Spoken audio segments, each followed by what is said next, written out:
प्रदेश में गौकशी, गौ तस्करी और गौमांस को लेकर बड़ा बवाल मचता रहा है। गौ संरक्षण को लेकर सरकार सख्त है, इसीलिए जब जब गौ अपराध से जुड़ी घटनाएं सामने आती हैं तो अपराधियों के विरुद्ध कठोर कार्रवाई होती दिखाई पड़ती है। इसी 1 जुलाई को पीलीभीत में बीसलपुर के मीरानपुर वाहनपुर गांव के शाहिद की करीब 1 करोड़ 29 लाख रुपए की संपत्ति कुर्क की गई थी। शाहिद पर गौमांस बेचने का आरोप है। गैंगस्टर लगने के बाद शाहिद के खिलाफ संपत्ति कुर्क किए जाने की ये कार्रवाई सामने आई थी।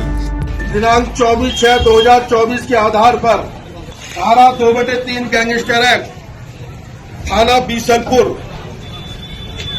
पर पंजीकृत मुकदमे के अभियुक्त शाहिद और पप्पू, जो ये थाना बीसलपुर क्षेत्र में गौवंश किलर के नाम से विख्यात है,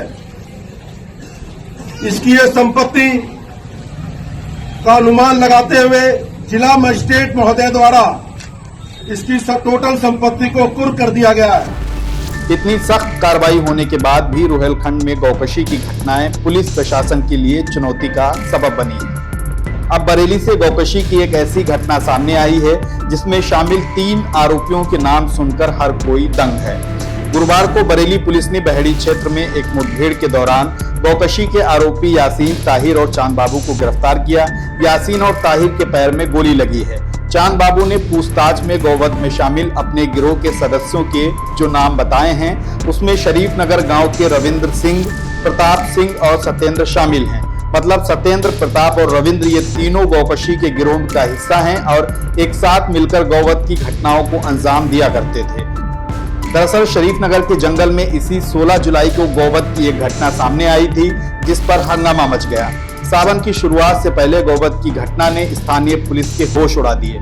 अफसरों की सख्ती के बाद पुलिस केस की जांच में जुटी तो कुछ आरोपियों के नाम सामने आए।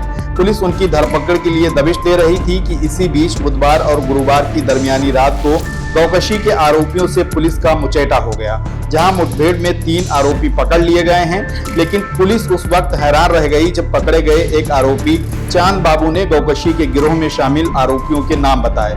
ये 3 नाम सत्येंद्र, रविंद्र सिंह और प्रताप सिंह के हैं। चूंकि गौकशी, गौ तस्करी की घटनाओं को लेकर अक्सर हिंदू समाज से जुड़े संगठन कड़ा विरोध दर्ज कराते रहते हैं, ऐसे में शरीफ नगर की घटना में प्रताप सिंह, रविंद्र सिंह और सत्येंद्र के नाम सामने आने के बाद पुलिस ही नहीं समाज के बाकी लोग भी हैरत में पड़ गए हैं कि आखिर ये लोग इस गिरोह में कैसे शामिल हो गए। बहरहाल पुलिस ने सभी आरोपियों की गिरफ्तारी के लिए टीमें लगा दी हैं। शरीफ नगर गांव देवरोनिया क्षेत्र में पड़ता है। गौकशी की घटना में आरोपी सत्येंद्र, रविंद्र सिंह और प्रताप सिंह के नामों को लेकर ग्रामीणों के बीच भी चर्चा है। आसपास के गांव के लोग भी इस बात पर हैरान हैं कि आखिर इन लोगों ने गौकशी का धंधा क्यों चुना।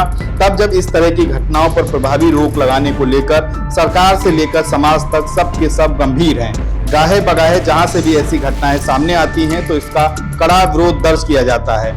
ऐसे में तीनों लोगों का गौवध के पाप में भागीदार होना हर किसी को हैरान कर रहा है। बहरहाल पुलिस गौकशी के इस पूरे गिरोह की धरपकड़ में जुटी हुई है। अधिकारियों का कहना है कि जल्द ही बाकी आरोपियों को गिरफ्तार कर लिया जाएगा।